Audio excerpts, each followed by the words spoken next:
Many of our fellow party members in my party are failing to meet the moment with the moral clarity it requires.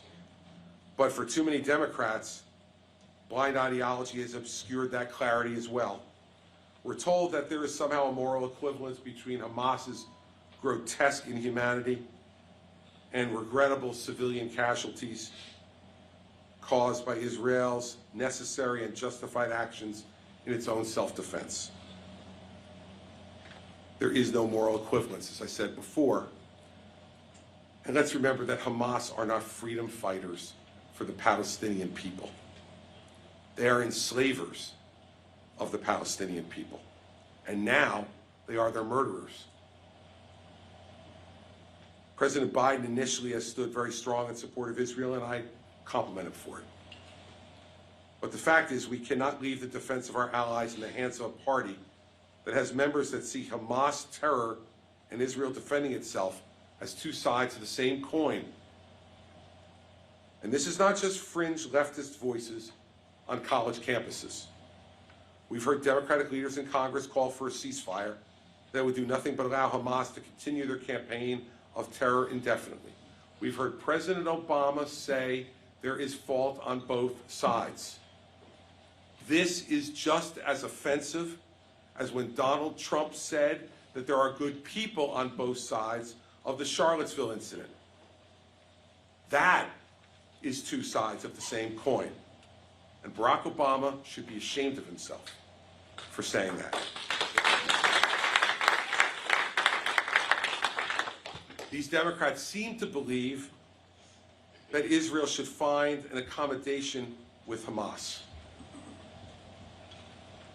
How do you find an accommodation with the terrorists who I just described to you earlier in this talk, who would call home to their parents to claim hero status for killing 10 Jews with their bare hands?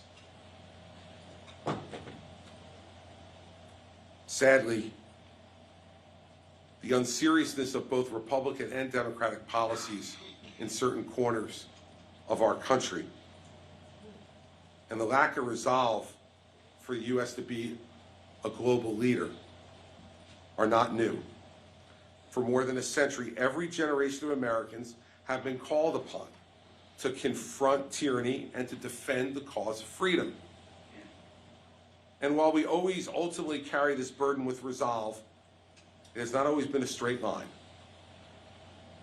When Hitler began his blitzkrieg through Europe, there were those in this country who said it was not our fight, that we were in no position to carry the burden, and that we should find some type of accommodation with Adolf Hitler.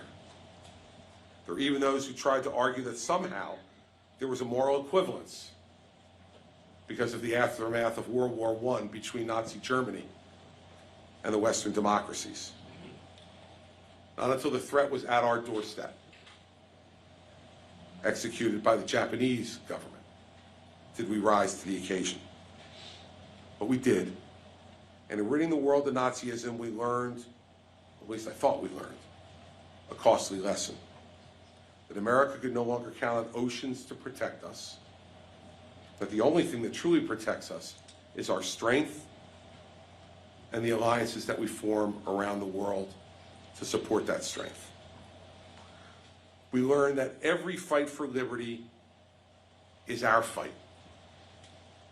Every fight for liberty is our fight. The threats to peace and democracy and global stability always threaten our vital national interests and our values. After World War II, and remember that was the last time we turned our back on a shooting war in Europe, and it cost us 500,000 American lives. We then went about building alliances to collectively share the burden of defense while building our own military into the strongest force the world's ever known. When the Iron Curtain descended and the Soviet Union rose, American presidents like Dwight Eisenhower and Ronald Reagan helped to lead our country with moral clarity, that evil must always be faced down by good, and that America and its allies represent the good. Yet as often is the case, time and the comfort of living in the richest and freest country the world has ever known lead to these once dismissed isolationist theories to creep back into the mainstream of our politics. Navel gazing by people who think that they're protecting America by filling up the moat and pulling up the drawbridge. It never has worked and it never will.